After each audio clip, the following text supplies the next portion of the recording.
What is up, guys? It is Marcus from Perspective Sports, and today we'll be discussing my top 6 head coaching candidates for the NFL this offseason. And technically, there are only two teams in the market right now for a head coach. That would be the Washington Redskins, who fired Jay Gruden after 5 years, and the Carolina Panthers, who fired Riverboat Ron Rivera after 8 years. But there are also some coaches who are currently on the hot seat, like Dan Quinn of the Atlanta Falcons, Jason Garrett of the Dallas Cowboys, Freddie Kitchens of the Cleveland Browns, and Doug Moreau of the Jacksonville Jaguars. And who knows, we may even get a surprise firing this offseason. But without further ado, let's dive right into my top 6 head coaching candidates. And starting off, we have Matt Eberflus of the Indianapolis Colts. And first of all, you, sir, Matt Eberflus, have a great name. I can say Eberflus. Just say it. It's a really fun name to say. But back to the point, he's the current defensive coordinator of the Indianapolis Colts and has spent a majority of his time dealing with linebackers, and it shows.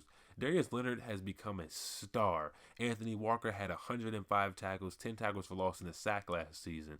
This year, he's up to 86 tackles, 6 for loss, and 1.5 sacks. He does an excellent job with linebackers. And when you look at the Colts defensively, they're kind of middle of the pack in every defensive stat, but they show up in big games. They handed the Kansas City Chiefs their first loss in prime time, 19-13. They held that offense to 13 points. They forced a turnover in that game, and they handed the Chiefs their first loss of the season. Their very next game was against the Houston Texans, a division rival, and they showed up. They caught 2 interceptions and sacked Deshaun Watson 3 times in their 30-23 victory. When you look at this Colts defense, they forced a turnover in 11 of their 13 games. Matt Eberflus is an excellent defensive mind, and I think he'll be drawing a decent amount of attention this offseason for some head coaching jobs. Next up, we have Urban Meyer. Yes, I know what you're thinking. Urban Meyer? Yeah, Urban Meyer. He hasn't been retired a full season yet, but I think the lore of the NFL, and more specifically the Dallas Cowboys, will get him off the couch. And when you look at every ship Urban Meyer has led, they saw success. In 2001, he took his first head coaching job at Bowling Green. He inherited a 2-9 team and turned them into an 8-3 team and won MAC Coach of the Year in his first year. The very next season, they would go 9-3 and be ranked for 4 weeks. He would then leave to go to Utah, where he continued his success, winning the Mountain West Coach of the Year and the Mountain West in his first year. And then he would also lead the Utes to an undefeated season and becoming the first team from a non-automatic qualifying conference to make a BCS bowl game. He would then find his way down to Florida, where he would win 2 SEC championships and 2 national championships before finding his way up north to Ohio State, where he'd win another championship and 3 Big Ten titles. Long story short, everything Urban Meyer touches turns to gold. And I don't think he have a problem translating to the NFL. A lot of people think he does. Well, he will, not does. A lot of people think he will. But I don't see it. He's a tough coach. He expects a lot out of his players. And I think he'll be able to command the NFL locker room, especially if you give him some talent. He'll be able to work with it. He'll also be able to bring in top-notch assistants to help his operation.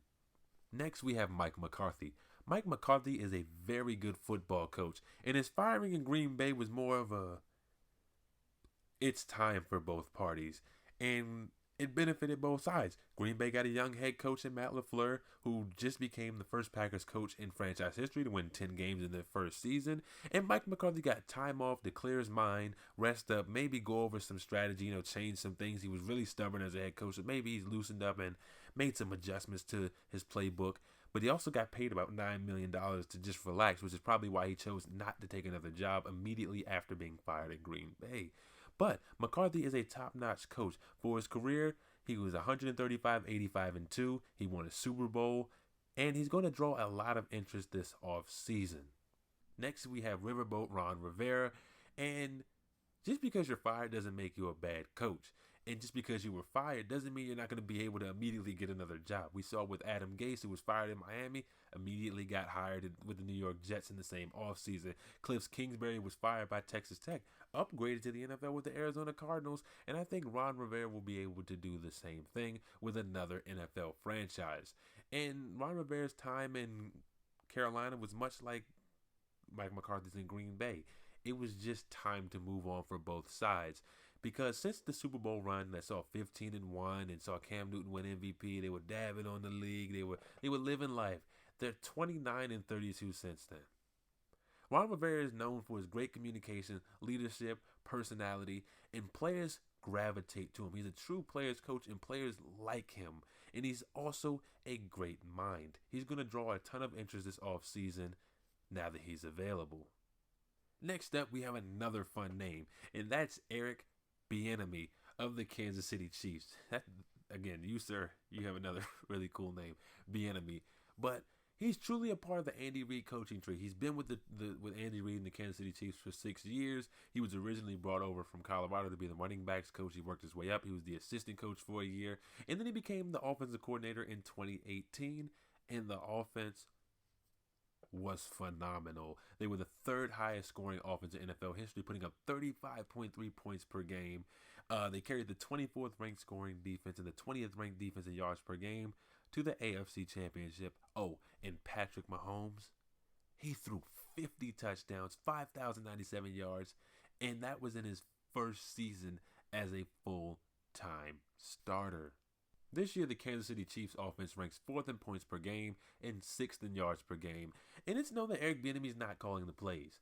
But I think that's more of a strategic thing than anything else, because when Doug Peterson took over calling the plays, the next year he was in Philadelphia as the head coach. When Matt Nagy took over calling the plays, the next year he was in Chicago calling the plays.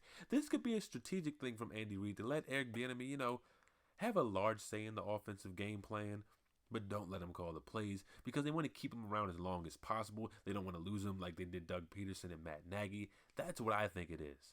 But I still think Eric Bieniemy is going to draw a lot of attention from other teams because he's a part of that Andy Reid coaching tree, because of the success just because of the success that came once he was promoted to offensive coordinator. And finally, we have Greg Roman of the Baltimore Ravens. And what Greg Roman was able to do with Lamar Jackson this year is incomprehensible. I mean, Lamar Jackson was raw, and he still is. I mean, he's a young guy, he's still raw. But he turned that rawness into an MVP candidate. When you looked at Lamar last year, I know he was 6-1, I know the hype, but the way to beat him was to make him a passer, and when the Chargers got a second look at him, that's exactly what they did, and they beat him in the playoffs.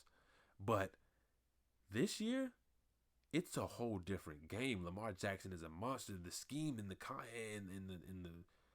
the play style was adapted to Lamar Jackson, and I give a lot of the credit to Greg Roman because he's a lot like Eric Bieniemy. He was the assistant coach before becoming the full-time offensive coordinator, and in their first year as offensive coordinators, the offense explodes into something we really haven't seen in a while. The way that the receivers are wide open, the way that they run the read option, the timing of the plays, all of that is phenomenal. And I don't want to discredit Lamar Jackson. He's done a lot of things. He's gotten a lot better as a player. But the scheme that he's in is Greg Roman, and it's a great job. And I think that although he's a first-year offensive coordinator, he's going to draw some attention from NFL teams that are going to be looking for a head coach because what he was able to do in Baltimore in just one season, because people were calling Lamar Jackson a running back. They were saying they didn't have any faith in this guy. And then the very next season, he has 2 games with 5+ touchdowns. I believe he's leading the league in touchdown passes right now. The scheme that he's in, he has over 1,000 rushing yards. This is amazing. And I give a large credit to Greg Roman because he was able to build and construct an offense around Lamar Jackson's strengths. And before we conclude this video, I know what you're wondering.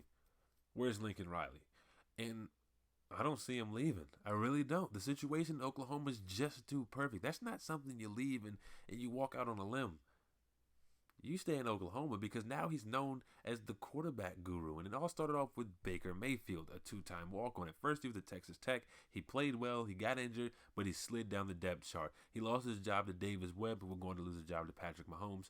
But Baker Mayfield transfers to Oklahoma. Lincoln Riley gets a hold of him, turns him into a star, Heisman candidate, #1 overall pick. Then he gets his hands on Kyler Murray, a Texas A&M transfer, turns him into a star, Heisman winner, #1 pick. And then what he was able to do with Jalen Hurts.